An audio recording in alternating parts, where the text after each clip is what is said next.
Hi there, video boss. It's Darren Hughes, just recording this little video for you from South Wales in the United Kingdom. Uh, as someone who obviously really cares about, being them and doing the very best video they can and getting their message out to their market, wanting to ensure that, that there's maximum engagement and the viewer stays with you, right to the very end of your video, then I thought you'd be interested in a top tip that I've got, which allows you to overcome what are the very first and subconscious barriers to visual engagement, and they are the Guardian brains. I'm a student and certified coach of video psychological operations, which is a system created by James Lavers here in the UK. And if you haven't heard of James Lavers, well, he's kind of a legend over here in terms of his understanding and his ability to promote from the screen. And he's created, generated hundreds of millions of pounds for major consumer suppliers like Sony, Hewlett Packard, and Dyson, and some of the top international kind of personal development gurus like Tony Robbins and Wayne Dwyer and Paul McKenna. And after years of kind of exposure and practicing and research, he came up with literally a system which explains how we respond best to the visual indicators and some of the psychological responses that we have to structures and stories when we're trying to promote and influence people on screen. And after working with James as an apprentice, and I'm working with him, for a number of years now, it's amazing to see the power and the difference that applying these techniques has on the way you turn up on screen, and as a result of that, the response you get from your viewers. So what I'm going to do in this video tip is to explain to you what the Guardian brains are, what they do, and how best to actually overcome them as barriers. And in principle, this pretty much comes from decades of research in neuroscience, neurology, in social sciences and psychology and zoology, and the study of how animals, including human beings, operate. And putting all that together, it's about how to then pacify those parts of the brain which respond subconsciously before we've done the analysis of what's being said. So I'll start with the first of the Guardian brains, which is the reptilian brain, or sometimes known as the lizard brain. It's the it's the bit that's at the top of the if that's the kind of spinal cord going into your skull, it's that first ancient part of your brain, the amygdala, and that's typically responsible for the automatic systems like breathing and controlling our bodily functions like temperature, but it's also responsible for things like sexual desire, things like controlling hunger and the desire for food. It also deals with our fear responses and also our aggression. Now, it's pretty cool in so much that it's the oldest. It's by far the fastest. This thing reacts in kind of thousandths of a second against the stimulus that it receives, all of which is non-verbal. And it's pretty cool because it's the thing that's kept us alive. It's the stuff that's been with us since we crawled out of the swamp. So it's always going to get kind of initial priority. And it does, while it's not impossible, it does take some overriding at a kind of thought process. But I'll go into that in a little bit more. Now, the purpose of that kind of like that first Guardian brain, the reptilian brain, is that you want to show it that you're not a threat, because the judgments it's making are you a threat, or is there an advantage in actually kind of what you're offering to its survival? So it's generally known as the fight, flight, feed, or fuck system. It's one that makes those four distinctions. Now, unfortunately, if it doesn't know which one of those you are, it automatically defaults to the fight. It sees you as a predator. It sees you as a threat. So it's vital that you pacify that as quickly as possible before even attempting to kind of get into the next kind of the Guardian brains. The second of the guardian brains then is the mammalian brain, or the limbic system. The limbic system kind of has grown and sits on top of the reptilian part, and you can find that in all mammals. In everything from cats and dogs and whales, right up to super monkeys and bosses like ourselves. Then and that generally deals with the kind of fluffier stuff, social structures, relationship, affection, attraction, um, status within a pack, nurturing, compassion. So it's all of those things that are the kind of the softer things that decide, again, without really needing to understand or hear what a person say, that we do make a judgment on. Again, it's still super fast, even though it's not quite as fast as a reptilian brain.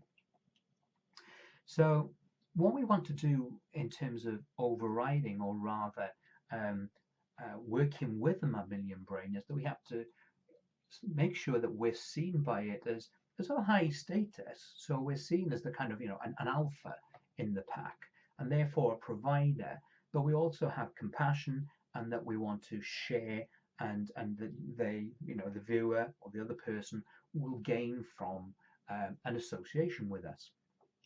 Now, the third part of our brain then is it's still kind of a guardian, but that's the human brain, the neocortex. That's the big lumpy bits that kind of sit forward and to the sides of us. And that's the stuff where, it's where our imagination comes from. It's where language develops and is understood. It's where we visualize and everything like that. Now, the problem is that it's the slowest, and it has all sorts of filters in it. And even if what you're saying in terms of structure and in terms of the words they use and the offering that you make, even if that is one that's of an advantage to us as human beings, if you've not pacified the reptilian brain, so you're not seen as a threat, and you've not nurtured the mammalian brain, so it sees you of authority and status and willing to share and develop and grow their survival, then even if it makes perfect logical sense, you won't follow them. You won't take the action that you're trying to get to be taken. It's that kind of, you've all had that situation where, you're hearing a good idea from someone, but it's just something not right. It's that, I don't know what it is, I just don't like the guy. Now that's the stuff that's coming from the reptilian and mammalian brains. That's the stuff that's going, uh-oh, because there's no language associated with it, we can't put words around it. It's just a knowing, it's a feeling.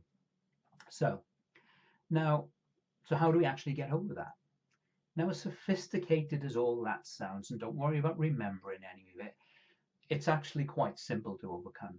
And it can all be done in your face. Because it's all to do with the non-verbal, and it's all to do with the very first, we're talking seconds here, where our body language is where that first decider is made. Okay, so what I'm going to do is to actually take you through, what you need to do with your face, how you need to actually appear in front of the camera to override those guardian brains, so that your message can be heard, so that the value in it can be appreciated, without that kind of sense of, oh, I don't know. Okay, right. The first thing is called smile. Okay, smiling is important. However, it's not just any smile. I mean, I could do a smile. I mean, is that a good smile? I could do this smile. I could do this smile. There's actually been classified over 80 different smiles. Now, the smile that we want is known as a Duchenne smile, named after the French neuroscientists who kind of did all the classifications and identified this as the one that engenders most trust and liking in a person. Now, how to do a Duchenne smile? First thing, those of you who are vain might have trouble with this. Those of you who are slightly self-conscious about wrinkles and maybe dodgy teeth, you're going to have to get over that, because that's not what's important. It's the smile that creates the connection.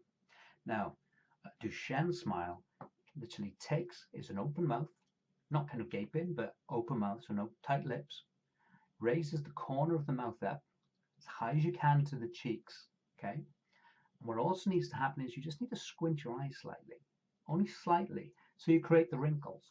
So when you put those together, it's that kind of like big smile, cheeks, eyes squinting slightly, And it's actually that bit that is the validation that the smile is one of nurturing, of caring, and engenders trust. So that's the Duchenne smile.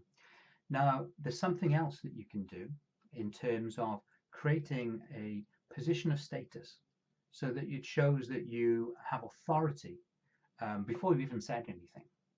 And that's the position of your eyes in relation and the position of your face. What I want you to do now is just practice this without smiling first. Just tuck your chin in slightly. Now, by default, if you just tuck your chin in slightly, your kind of forehead and your eyebrows just kind of move forward, rock forward slightly. Now, I'm not talking about moving your head forward.